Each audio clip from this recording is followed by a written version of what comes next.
Sir, আমার দুটো প্রশ্ন এই সন্ধ্যায়। প্রথমটা হলো, শরিয়া কি? কারণ আমরা কোরআন মানি পবিত্র গ্রন্থ, জীবনধারণ সবকিছু এর উপর ভিত্তি করে। কিন্তু শরিয়া কি? কারণ গতকাল বিবিসিতে দেখেছি অপরাধীকে শাস্তি দেওয়া হচ্ছে শরিয়াতে যা লেখা আছে তার উপর ভিত্তি করে। আমি জানতে চাই এটা কি। এটা আমার প্রথম প্রশ্ন। দ্বিতীয় প্রশ্ন, সাধারণত হিন্দু ধর্মে আমরা সবাই ধ্যান চর্চা করি, যার দ্বারা শ্লোক পাঠ করি, কোনো কিছুতে মনোযোগ দেই, যেমন আলো।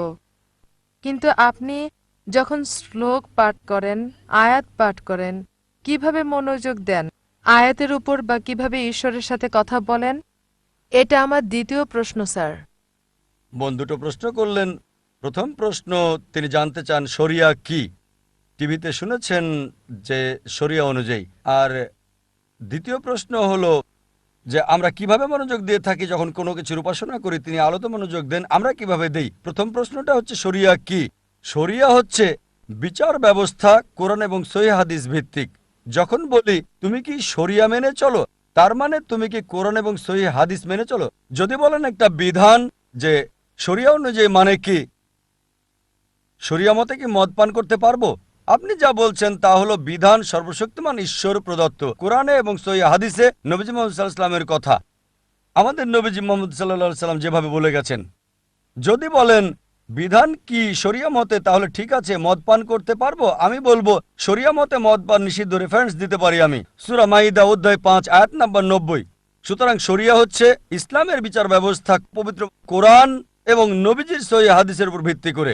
এবার আপনার দ্বিতীয় প্রশ্ন হলো, যখন আপনি কোনো প্রশংসা করেন আপনি আলোতে মনোযোগ দেন। যখন আপনি প্রশংসা করেন, আমরা কি করি? যখন আল্লাহর কাছে প্রার্থনা করি তখন যা করি সরাসরি ঈশ্বরের সাথে যোগাযোগ করি। আমরা প্রার্থনা সরাসরি ঈশ্বরের সাথে যুক্ত, হটলাইন, সরাসরি যোগাযোগ। এক্ষেত্রে আমরা যা করি অর্থে মনোযোগ দিয়ে থাকি।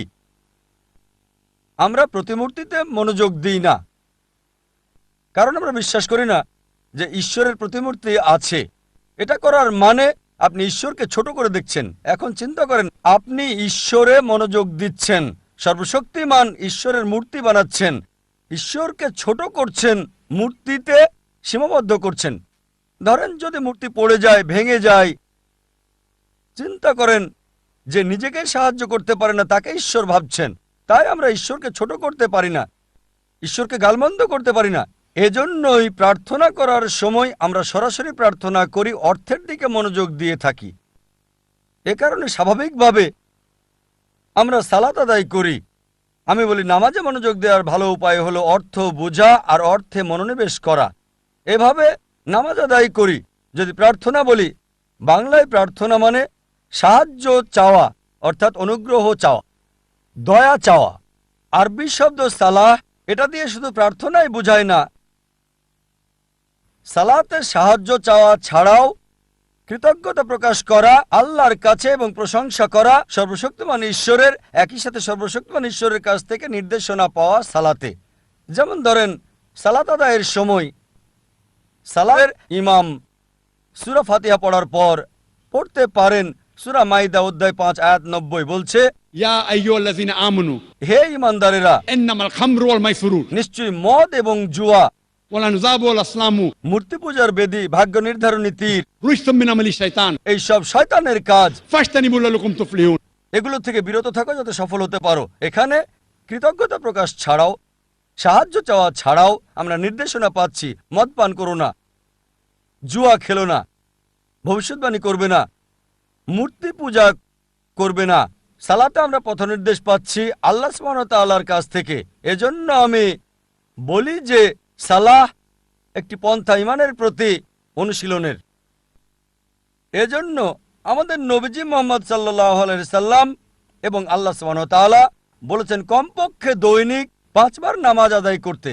কারণ চারপাশে যত মন্দ কাজ আছে, যত নিন্দনীয় কাজগুলো আছে, যত পাপ দেখি, তাতে করে খুবই সম্ভাবনা আছে ক্ষতিগ্রস্ত হয়ে যাওয়ার। এজন্য আমরা নামাজ পড়তে থাকি। আমরা ইমানের প্রতি অনুশীলন করে কমপক্ষে দৈনিক 5